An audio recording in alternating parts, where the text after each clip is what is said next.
महापुरुषों का अवतार कभी कभी हुआ करता है। ये ऐसे तो 800 वर्ष प्राचीनतम हथियारा मठ अपनी प्राचीनता में कभी आया ही नहीं। और आप लोगों का यह व्रत इसमें और चार चांद लगा रहा है। जैसा कि अनेकों कथाएं देवी भागवत में आया है, राजा सतव्रत थे, उनके संतान नहीं होती थी और उनके गुरुजनों ने, जैसे हमारे महाराज जी हैं, ये यज्ञ ही करा रहे हैं, ऐसे पुत्रेष्टि यज्ञ कराया। कुछ उसमें से हवन सा प्रसाद मिला, खिलाया। पुत्र तो पैदा हुआ लेकिन अंधा पैदा हुआ, मृत पैदा हुआ। मरा हुआ पुत्र लेकर के पूरे लोग, राजा को कोई संतान नहीं थी, सोच रहे थे पुत्र से क्या काम लूँगा, ये तो मरा हुआ है। सब लोग रो रहे थे।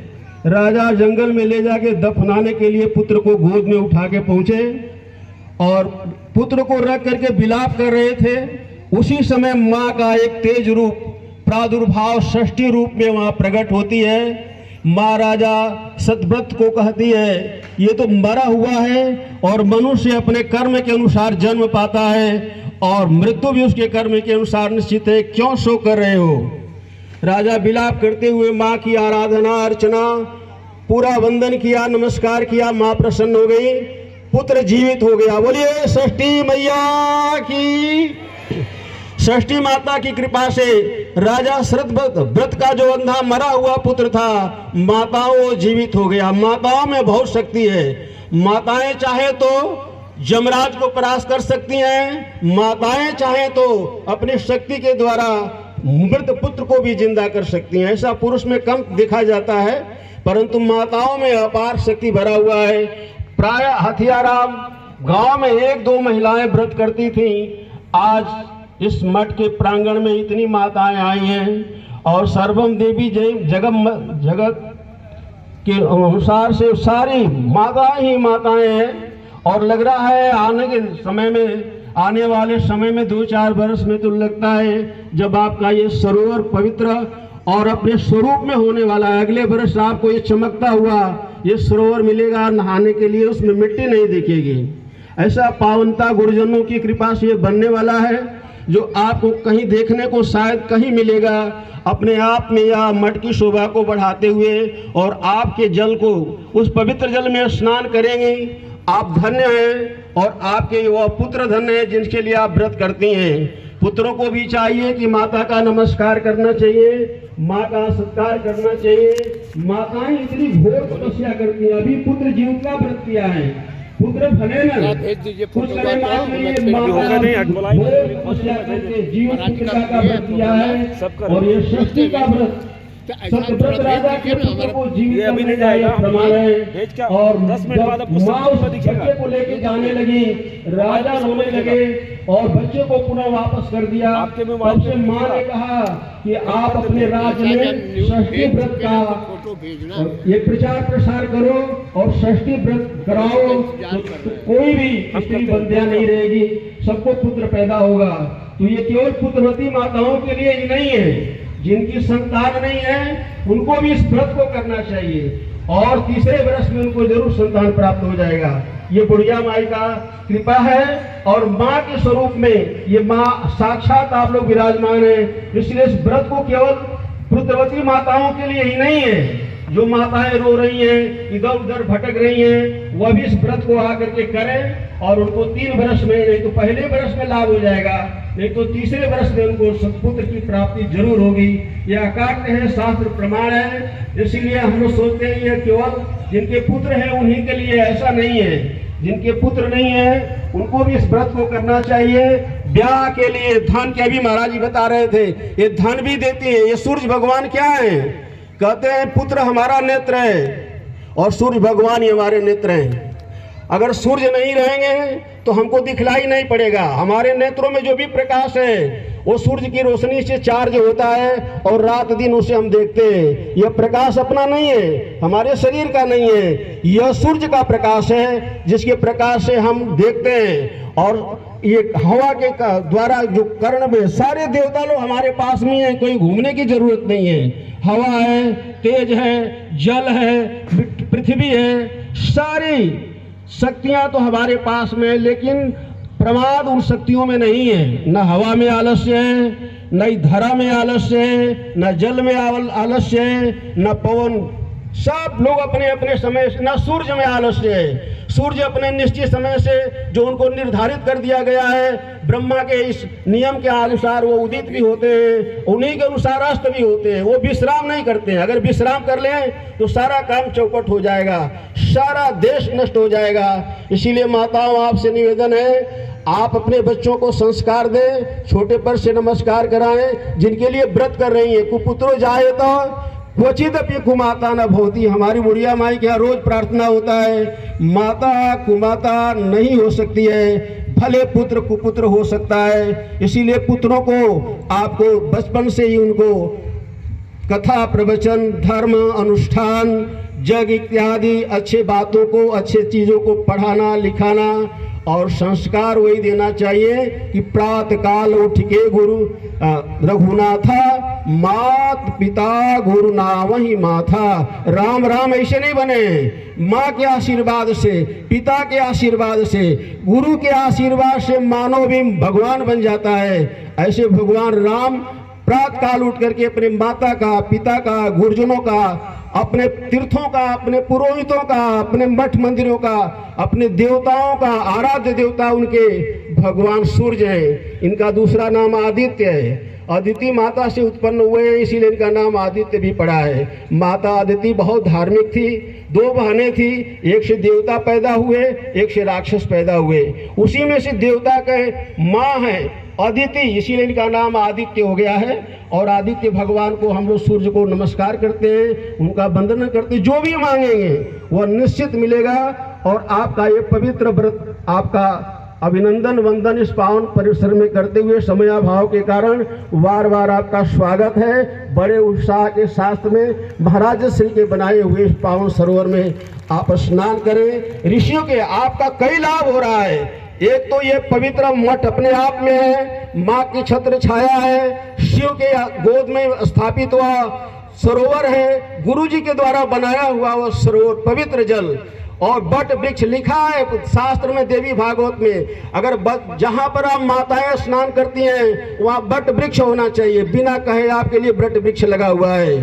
पश्चिम दिशा होनी चाहिए। आपका सरोवर भी मठ के पश्चिम दिशा में है। ऋषियों का सानिध्य होना चाहिए। तो हथियाराम से बड़ा ऋषि तो कोई कहीं है ये नहीं है। ऐसे जो 28 वर्ष तक फलहार करे, 40 वर्ष तक फलहार करे और केवल धर्मार्थ परमार्थ करे, ऐसे पवित्र स्थान में बैठ करके आप धन्य हैं। और आपका वो परिवार धन्य है जो आपको इसलिए आपका सहयोग किया है। और धन्य हमारे गुरु जी हैं जो आपके लिए हर तरह से संकल्पित है, तन मन धन से देने के लिए। हथियाराम पहले से यह धर्मार्थ परमार्थ करते आया है और 4 चांद लगते जा रहा है। बोलिए बुढ़िया मैया की, सिद्धेश्वर भगवान की, लक्ष्मी नारायण भगवान की, सदगुरुदेव भगवान की, पवाहरि जी महाराज की, सभी व्रतधारियों की, आए हुए सहयोगियों की, गांवपुर नगर निवासियों की, नमः पार्वती पते हर हर महादेव। तो ये डॉक्टर रत्नाकर त्रिपाठी जी आप सबका मार्गदर्शन कर रहे थे कि भगवान सूर्य की किन किन लोगों ने पूजा की और उन्हें कैसा फल मिला। ये वैदिक सनातन धर्म है और ये कर्मकांड है। इसीलिए तो यह व्रत पूरी दुनिया में फैल गया है। ये पहले केवल पूर्वी बिहार में होता था, पूर्वी भारत में होता रहा। धीरे धीरे धीरे धीरे ये संपूर्ण भारत में, अब तो विदेशों में भी हो रहा है। तो वही चीज़ ज़्यादा प्रचार प्रसार वाली होती है जिसमें दम होता है। ये व्रत निश्चित रूप से कहीं फलप्रद है, फल देने वाला है।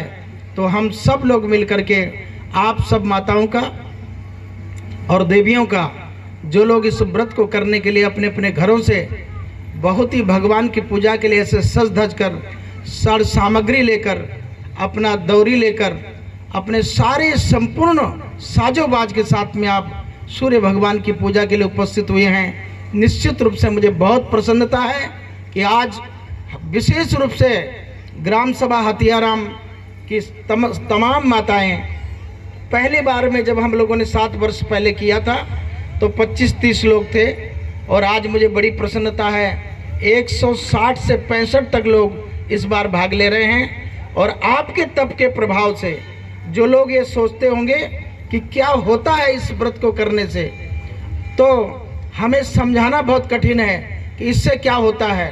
बस एक छोटी सी बात कहना चाहूँगा, ये वही सरोवर है हथियाराम का जिसमें कभी मेरे गद्दी पर आने के 1-2 साल पहले गोली कांड हुआ था। सभी गांव जानता है, बच्चा बच्चा जानता है। ये वही सरोवर है जिस सरोवर को मठ से और गांव से एक वैमनस्य उत्पन्न हुआ था, मगर धीरे धीरे बुढ़िया माई की कृपा से कहीं न कहीं से आज यही वही सरोवर है जो हमारा आपका इतना तादात्म्य और इतना सामंजस्य बन रहा है। मैंने कल माताजी और बहनों को देखा था जो यहाँ पर उपस्थित हुई थी, मुझे बड़ा संकोच लगता है। अब गांव के सब नौजवान कहीं ना कहीं कोई सेवा सर्विस मुंबई सब सरकारी प्राइवेट नौकरियों में हैं। अपने अपने घर की उन महिलाओं, उन माताओं के लिए जो व्रत करने का संकल्प कई साल से ले रही हैं या जो नया नया इस वर्ष से शुरू किए हैं, उनके पास सक्षम है, वो अच्छे से अच्छे वस्त्र, अच्छे से अच्छे सामग्रियां, ये दौरी भर भर कर सामान खरीद के आपके हवाले कर सकते हैं। तब हमको थोड़ा संकोच लगता है। जरा हमारी वाली फल वाली टोकरी देखिए, हमको बड़ा लाज लगता है।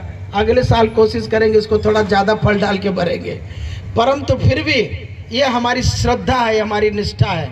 मैं जानता हूँ कि आप साजो बाज के साथ सज बज के आते हैं, फिर भी मेरे भी मन में आया कि जिस सरोवर में इतना विवाद हुआ था, आज उसी सरोवर ने मुझे गांव से इतना करीब से जोड़ दिया है। ये नौजवानों का बड़ा सहयोग रहता है। मैंने संजय खरवार से पूछा, भैया इतना सेवाल, लोटू जी से पूछा ये कैसे साफ हुई? कहे आप चिंता मत करिए, हम लोग कल तक जब तक माताएं यहाँ आएंगी साफ कर देंगे। बाबू अजीत सिंह बोले हम भर देंगे।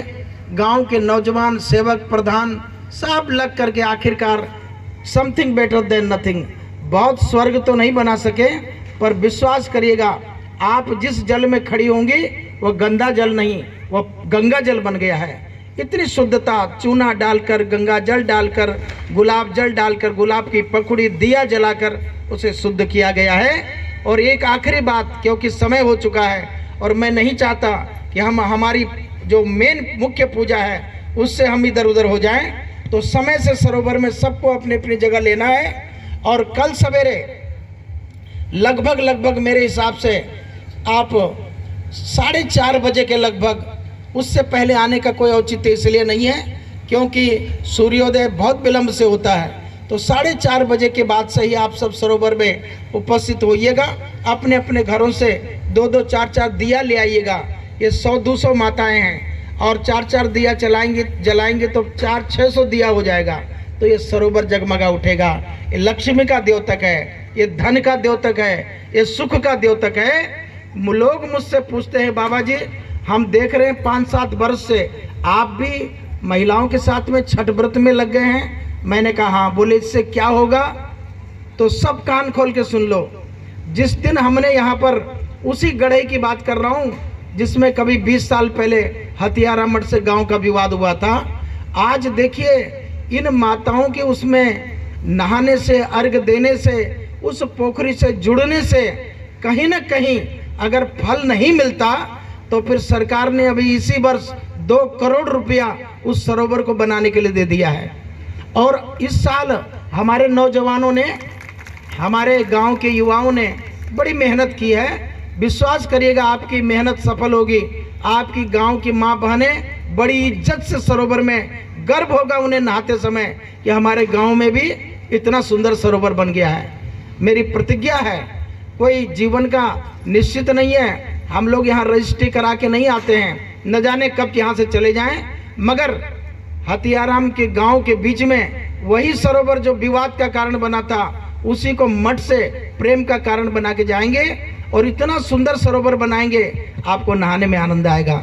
आइए, हमारा समय करीब आ चुका है। मैं आप सबको 2 बार जयकारा करते हुए और शंभू हमारे गांव के जो वाद्य यंत्र लेके आए, वो बजाते हुए सम्मान के साथ में सरोवर में सभी माँ बहनों के लिए हमारे युवा साथियों से विशेष आग्रह है मेरा कि जितना आपसे मदद इनकी हो सके करिएगा, जितना सम्मान हो सकेगा करिएगा। और मेरी तरफ से भी मेरा भी अगर आप सर ऊंचा करना चाहेंगे तो अपने गांव की और बाहर से भी आई हुई, खड़वा क्षेत्र से आई हुई, मनिहारी से आई हुई है और करंजी से, मंजनपुर से बहुत सारे लोग यहाँ आए हैं। सबका सम्मान करते हुए हम आप सबसे यही आग्रह करेंगे, आप अर्घ्य दान करिएगा। घृणी सूर्याय नमः, घृणी सूर्याय नमः, इस मंत्र को जपते रहिएगा और अर्घ्य दान करने के पश्चात फिर अपने अपने घरों को प्रस्थान करिएगा। कल प्रातः 4:30 बजे के लगभग या उससे थोड़ा सा बाद में आप सीधे सरोवर में आकर के उपस्थित होइएगा और तत्पश्चात वहाँ का अर्घ्य प्रदान करने के बाद फिर धीरे धीरे आप इसी माई के इस परिसर में पधारिएगा। यहाँ पर माताओं का और व्रतनिष्ठ महिलाओं का अभिनंदन, सम्मान, पूजन का कार्यक्रम रखा गया है। और मेरा निवेदन यही है, आज से ही आपको संपूर्ण ग्राम सभा हथियारा और जो भी उपस्थित उस कार्यक्रम में होने वाले लोग हैं उन सब के लिए बुढ़िया माई के दरबार में भोगराग भंडारे की व्यवस्था है, उसे भी पाने के लिए आप अभी से मन बनाइएगा। ऐसा आग्रह करते हुए मैं आप सबको बहुत बहुत शुभकामनाएं देता हूं और सरोवर की तरफ जाने के लिए आपसे प्रार्थना करता हूं। बोलिए बुढ़िया मैया की, षष्ठी मैया की, गुरुदेव भगवान की। सभी आप अपने अपने स्थान से उठ करके और सरोवर में सुरक्षित रह करके, क्योंकि अभी पूरा सरोवर उतना